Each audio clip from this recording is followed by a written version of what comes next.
വീട്ടിൽ വെറുതെ ചൊറി കുത്തിയിരുന്നപ്പോഴാണ് പുറത്തേക്ക് പോകാമെന്ന് തീരുമാനിച്ചത്. ഇപ്പം ഷോപ്പിങ്ങിന് പോകുന്നതൊക്കെ ഞങ്ങളുടെ സ്ഥിരം ഹോബിയായി കഴിഞ്ഞു.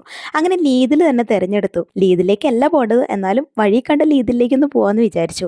കുറേ ചെടിക്കൂട്ടങ്ങളുണ്ട് കേട്ടോ അതിൻ്റെ ഫ്രണ്ടിൽ തന്നെ. ലീദിലേക്ക് നമ്മൾ വന്നതിൻ്റെ കാരണം എന്താണെന്ന് വെച്ച് കഴിഞ്ഞാൽ സീസൺ അനുസരിച്ച് കുറേ പ്രോഡക്റ്റുകൾ, പുതിയ പ്രോഡക്റ്റുകളൊക്കെ നമുക്ക് കാണാൻ പറ്റും, മേടിക്കാൻ പറ്റും, വിലക്കുറവാണ്. ഈ നേരമായിട്ട് കൂലങ്കൃഷ്ണമായിട്ട് ഇച്ചായി നിൽക്കുന്ന ആ ചെടി ഏതെന്ന് നിങ്ങൾക്ക് മനസ്സിലായോ? അതെ, മുളക് തൈ തന്നെ. പിന്നെ ഇവിടെ കുറേ ചെടികളുണ്ട് കേട്ടോ. ഗ്രേപ്സ് ഉണ്ട്, സ്ട്രോബെറി ഉണ്ട്, പൊമഗ്രെയിൻ ഉണ്ട്, അങ്ങനെ വെള്ളരിക്ക, അങ്ങനെ വേണ്ട എല്ലാ കുഞ്ഞു കുഞ്ഞു ചെടികളും ഉണ്ട്. മേടിക്കണമെന്ന് ആഗ്രഹം ഉണ്ടെങ്കിലും മേടിക്കാൻ പറ്റില്ല, കാരണം നമ്മുടെ അപ്പാർട്ട്മെന്റിന്റെ ടെറസ് വളരെ കുഞ്ഞതാണ്. വലിയ വീടൊക്കെ വെക്കുമ്പോൾ മേടിക്കാം. സ്വയം ആശ്വസിച്ച് ഞാൻ നടന്നു. പുതിയ ഫ്രൂട്ട്സ് എന്തെങ്കിലും വന്നിട്ടുണ്ടോ നോക്കാനാണ്. അപ്പൻ്റെടാ അവിടെ മാങ്ങ ഇരിക്കുന്നു. മാങ്ങ പണ്ട് ഞാൻ ലീദിൽ നിന്ന് തന്നെ മേടിച്ചതാണ്. ലീദിൽ അപൂർവമായിട്ടാണ് മാങ്ങ വരുന്നത്. പക്ഷെ ലീദിലത്തെ മാങ്ങ ഉണ്ടല്ലോ, വായിൽ വെക്കാൻ കൊള്ളില്ല, വാടിത്തളർന്ന മാങ്ങ. ആലോചിച്ചപ്പോൾ തന്നെ മാങ്ങയോടുള്ള കമ്പം പോയി. പിന്നെ നടന്നു കഴിഞ്ഞപ്പോൾ കുറേ ചെടികൾക്ക് വേണ്ടിയിട്ടുള്ള വളങ്ങളും മണ്ണും ഒക്കെ കണ്ടു. എല്ലാത്തിനും വളരെ വിലക്കുറവാണ്. ഭയങ്കര രസമുണ്ട് കാണാനായിട്ട്. മേടിക്കാത്തവർ പോലും ഇവിടുന്ന് ചെടി മേടിച്ചിട്ട് പോകും. അതാണ് ഇവിടെ വന്നുള്ള പ്രത്യേകത എന്ന് പറയാനായിട്ട്. ഗാർഡൻ വർക്കുകൾക്കുള്ള സംഭവങ്ങളൊക്കെ വെച്ചിട്ടുണ്ട്.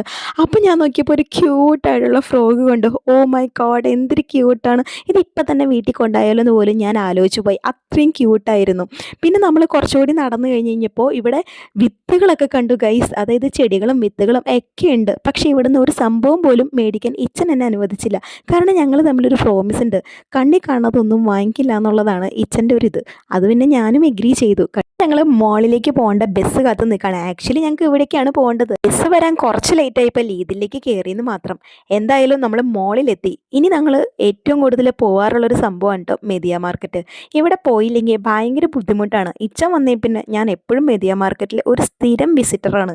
കാരണം എന്താണെന്ന് വെച്ച് കഴിഞ്ഞാൽ ഇവിടെ ഒരുപാട് മൊബൈൽസ്, ഇലക്ട്രിക് സാധനങ്ങളൊക്കെ ഭയങ്കര ഭയങ്കര ക്യൂരിയോസിറ്റിയാണ് നമ്മൾ ഓരോ പുതിയ പുതിയ സംഭവങ്ങൾ ഇറങ്ങുമ്പോഴേക്കും.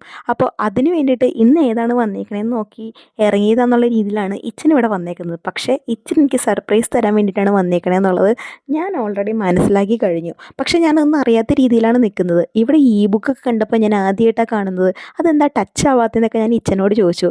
അങ്ങനെ ഇച്ഛൻ കുറേ ലാപ്ടോപ്പുകൾ നോക്കി, അതുപോലെ കുറേ ടാബ്ലറ്റ് നോക്കി, വെർഷൻ നോക്കി, കുറേ മൊബൈലുകൾ നോക്കി, എല്ലാം തമ്മിലുള്ള ഡിഫറൻസ് നോക്കി.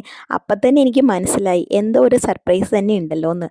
സർപ്രൈസ് എന്താണെന്നുള്ളത് അടുത്ത വീഡിയോയിൽ പറയാം. അപ്പം ടാറ്റാ.